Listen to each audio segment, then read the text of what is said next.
जो question number 1, निम्न में किसकी वर्तनी सही नहीं है? वर्तनी का मतलब शुद्ध वर्तनी और अशुद्ध वर्तनी। पहला दिया मुनिगण, दूसरा है सड़क, तीसरा है डकैत और चौथा है रोड। पहला विकल्प दिया मुनिगण,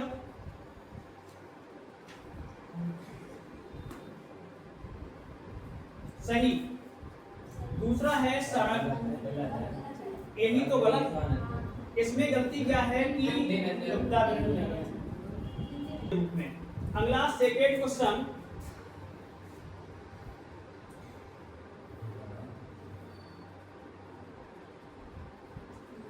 निम्न में से किस शब्द में हा पूरा वर्ण है? पहला चिन्ह, आह्लाद, हृदय या उपयुक्त सभी। तो चिन्ह आधा वर्ण, हा का प्रयोग आधा है। आह्लाद में क्योंकि हलंत का मतलब क्या होता है? व्यंजन में व्यंजन का दूसरा नाम क्या होता है? हल या हलंत। तो हलंत का मतलब है सीधा वर्ण का अर्थाक्षर हो गया, आधा वर्ण है। जबकि हृदय, अगर हम हृदय को तद्भव रूप में लिखते हैं तो क्या बनता है? हृदय। ये कौन सा रूप हो गया? तद्भव, बिगड़ा हुआ रूप। और इसी का तत्सम रूप क्या है? हृदय। तो विकल्प कौन सा सही है? तीसरा, हृदय। अगला है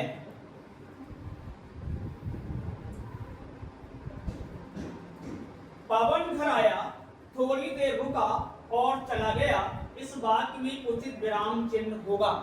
पवन घर आया, थोड़ी देर रुका और चला गया। तो यहाँ पर नंबर 1 अल्प विराम या पूर्ण विराम, कोलन या उप विराम या अपूर्ण विराम या अर्ध विराम। देखो चिन्हों को समझ लीजिएगा। पहला कौन सा है? अल्प विराम। दूसरा कौन है? पूर्ण विराम। तीसरा है कोलन, उप विराम या अपूर्ण विराम। और चौथा है अर्ध विराम। तो पवन घर आया, थोड़ी देर रुका और वापस चला गया। तो यहाँ पर तो और लगा हुआ है, किसी चिन्ह का प्रयोग होना नहीं है। यहाँ पर किसका प्रयोग होना है? अल्प विराम।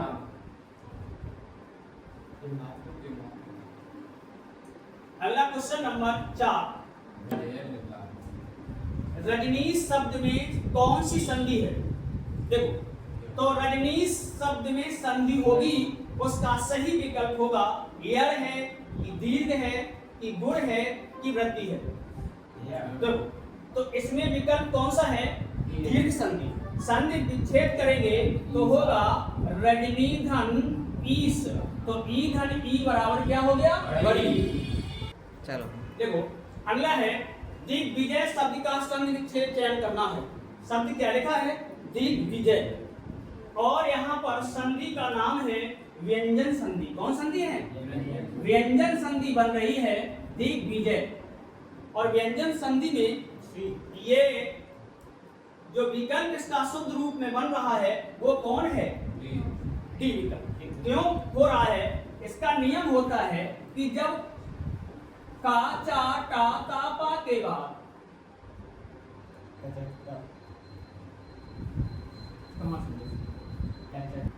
वर्गों के प्रथम वर्ण के बाद, अगर वर्गों का प्रथम वर्ण है और उस वर्ग के बाद में अगर किसी भी वर्ग का तीसरा या चौथा वर्ण आए, कोई स्वर आए या अलावा हा हो, तो काचा टाटा पा अपने ही वर्ग के तीसरे वर्ण में परिवर्तित हो जाते हैं। तो काका तीसरा क्या होता है? गा। तो दिक धन विजय बराबर क्या बन गया? दिग्विजय। तो विकल्प कौन सा सही है? तो विपरीतार्थक बनाने के लिए किस उपसर्ग का प्रयोग होगा? आमिष लिखा है। आमिष में ऐसा कौन सा उपसर्ग लगाएं जिससे वो विलोम अर्थ दे? विपरीतार्थक का मतलब क्या होता है? विलोम, उल्टा अर्थ देने वाला, विपरीत अर्थ देने वाला बन जाए। देखो, पहला दिया प्रति, दूसरा है नेर, तीसरा विकल्प है अनु और चौथा विकल्प है प्र। तो हम विकल्प कौन? नेर। तो चूंकि जब हम आमिष में नेर जोड़ देंगे तो हो जाएगा निरामिष। आमिष का विलोम क्या हो जाएगा? निरामिष। क्योंकि नेर जुड़ गया, आ लगा हुआ है, डंडा लग गया, आ की मात्रा लग गई और फिर शेष क्या बच गया 20। तो आमिष का विलोम क्या बनता है निरामिष। अगला क्वेश्चन है किस शब्द में आवा प्रत्यय नहीं है और प्रत्यय का मूल है लावा। प्रत्यय की परिभाषा क्या होती? वे शब्द जो किसी मूल शब्द के अंत में जुड़कर उसका अर्थ परिवर्तित कर देते हैं प्रत्यय शब्द कहलाते हैं। तो देखो पहला विकल्प दिया दिखावा, दूसरा है चढ़ावा, तीसरा है लावा और चौथा विकल्प है बुलावा। तो ऐसा कौन सा विकल्प है जिसमें आवा प्रत्यय नहीं लगा?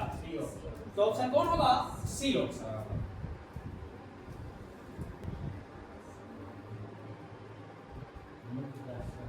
अगला है मुख दर्शन में कौन सा समास है? मुख दर्शन में समास बताइएगा। तो यहाँ पर समास द्विगु समास कैसा होता है? यह है संख्यावाची, संख्या पूर्वो द्विगु।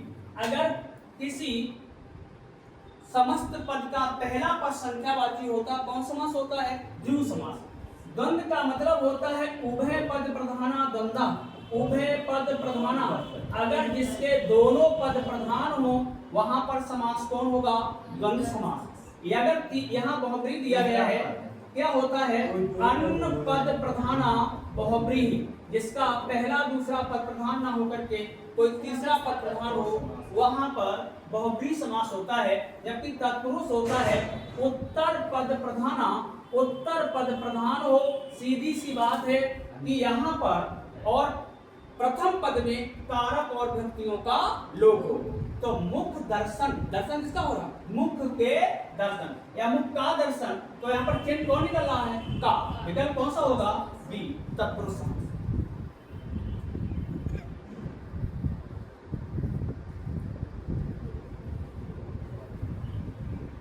विद्या धर्म में कौन सा समास है?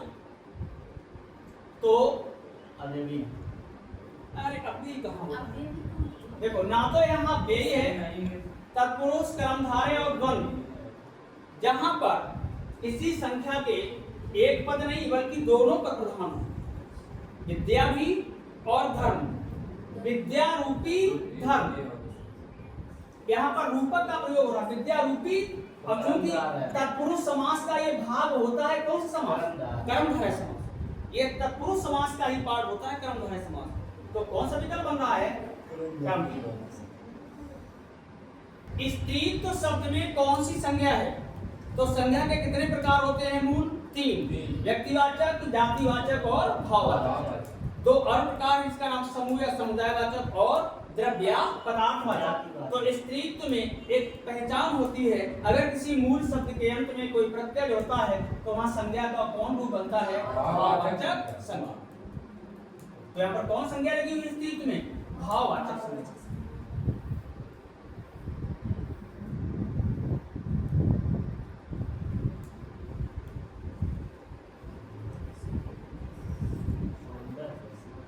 का स्त्रीलिंग क्या होगा? देखो यहाँ पर पहला विकल्प दिया सौंदर्य, दूसरा है सौंदर्यता, तीसरा है सुंदरता और चौथा है सौंदर्यीकरण। तो सुंदर में स्त्री ने डाल दे तो क्या बनेगा? सुंदरता। ये तो ये इसका विशेषण रूप बन रहा है। सौंदर्य, सौंदरता, सौंदर्यीकरण क्या रूप बन रहा है? सुंदरता। मैंने हस्ताक्षर कर दिए हैं, इसमें वचन पूछा गया तो इसमें एक वचन नहीं है। कौन सा वचन है? बहुवचन है। क्योंकि हस्ताक्षर, प्राण, ओठ, दाम, आंसू, अक्षर इत्यादि शब्दों में हमेशा बहुवचनांत शब्द होते हैं, उसमें बहुवचन का प्रयोग होता है। और दूसरी बात, यहाँ पर अगर लिखा है मैंने हस्ताक्षर कर दिया है तो रूप बदल जाता, एक वचन होता। लेकिन है क्या? मैंने हस्ताक्षर कर दिए हैं, तो रूप किसका बन रहा है यहाँ पर? बहुवचन। इच्छा पूर्ण करो, कारक का भेद बताना होगा। यहाँ पर कौन सा चिन्ह लगा है? संबोधन। कौन सा चिन्ह है? संबोधन। तो कौन सा कारक होगा? संबोधन कारक। मुझे एक चीज और ध्यान देना, हमने आपको सर्वनाम में बताया था कि पुरुषवाचक सर्वनाम कौन सा होता है? पुरुषवाचक सर्वनाम में मैं, तुम, वे या वह का प्रयोग होता है। तो मैं कौन हूँ? मैं हूँ उत्तम पुरुष। तुम कौन हो? मध्यम पुरुष। और वे या वह कौन है? अन्य पुरुष। तो सीधी सी बात है, मैं या मुझे में कौन सा होगा? उत्तम पुरुष। तो यहाँ पर मुझे किस प्रकार का सर्वनाम है? वो है उत्तम पुरुष।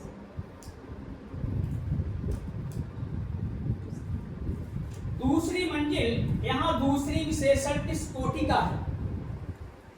दूसरी मंजिल, दूसरी विशेषण किस कोटि का है? किस प्रकार का है? दूसरी मंजिल, यहाँ दूसरी विशेषण किस कोटि का? एक गुणवाचक, अगला है क्रमवाचक, गणनावाचक या आवृत्तिवाचक। तो गणना माने गिनती हो गई, आवृत्ति का मतलब होता है पुनः वही बात आए। तो यहाँ पर कौन सा हो गया? क्रमवाचक, क्योंकि यहाँ पर एक गुणवाचक, गुण अवस्था स्वभाव विरोध हो रहा है, गणना गिनती हो रहा है। तीसरा है आवर्तीवाचक, मतलब वही चीज दोबारा आ जाए, ऐसा भी नहीं है। तो कौन सा है? क्रमवाचक। सुमन खेलना चाहती है, इस बात में कौन सी क्रिया है? परतंत्रता बोधक, शक्ति बोधक, आरंभ बोधक, इच्छा बोधक क्रिया। तो कौन सी क्रिया है? इच्छा बोधक क्रिया। देखिए, सुमन खेलना चाहती है तो उसकी इच्छा है क्या काम करने की? खेलने की। तो कौन सा होगा? इच्छा बोधक क्रिया।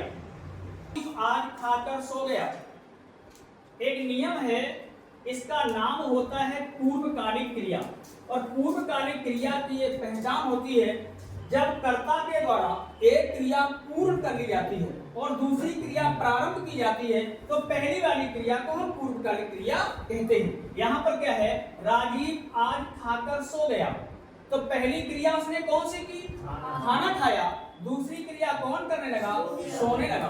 तो जब पहली क्रिया जो होती है उसी क्रिया को हम पूर्वकालिक क्रिया कहते हैं। तो राजीव आज खाकर सो गया, तो क्रिया का नाम होगा पूर्वकालिक क्रिया। सूरज उगा और अंधेरा भागा, यहाँ पर विस्मयादि बोधक, समुच्चय बोधक, क्रिया विशेषण या संबंध बोधक। तो यहाँ पर और लगा हुआ है संबंध, तो और में किसका प्रयोग हो रहा है? समुच्चय बोधक। किसका होता है? समुच्चय बोधक। इसलिए लेकिन, किंतु, परंतु, और का प्रयोग हो तो वहां पर कौन सा होता है? ये अव्यय है। इसमें आदि बोधक, समुच्चय बोधक, क्रिया विशेषण, संबंध बोधक, ये चारों किसके भाग हैं? अव्यय के। तो इसमें कौन सा लगा है? समुच्चय बोधक। अगला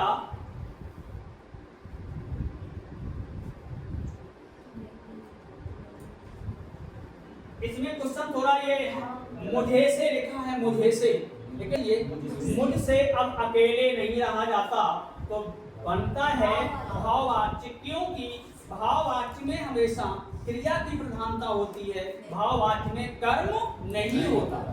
प्रधानता किसकी होती है? क्रिया की। तो यहाँ पर होना चाहिए मुझसे अब अकेले नहीं रहा जाता, तो होगा भाववाच्य। और अगला क्वेश्चन है, अल्पज्ञानी व्यक्ति बुद्धिमान की कद्र करना क्या जाने? अल्पज्ञानी व्यक्ति बुद्धिमान की कद्र करना क्या जाने? इस बात में कौन सा वाक्य है? तो सरल वाक्य है, संयुक्त वाक्य है या मिश्र वाक्य है? बहुत सरल क्वेश्चन है ये। अल्पज्ञानी व्यक्ति बुद्धिमान की कद्र करना क्या जाने, तो वाक्य कैसा है? सरल वाक्य है। क्योंकि जिस वाक्य के आश्रित कोई दूसरा उपवाक्य जुड़ता है उसको हम क्या बोलते हैं? मिश्र वाक्य। और अगर किसी समुच्चय का प्रयोग होता है वहां पर वाक्य कौन बन जाता है? संयुक्त वाक्य। तो यहाँ पर कोई जुड़ा नहीं है, समुच्चय का प्रयोग नहीं हो रहा, तो कौन वाक्य बन गया? सरल वाक्य या साधारण वाक्य।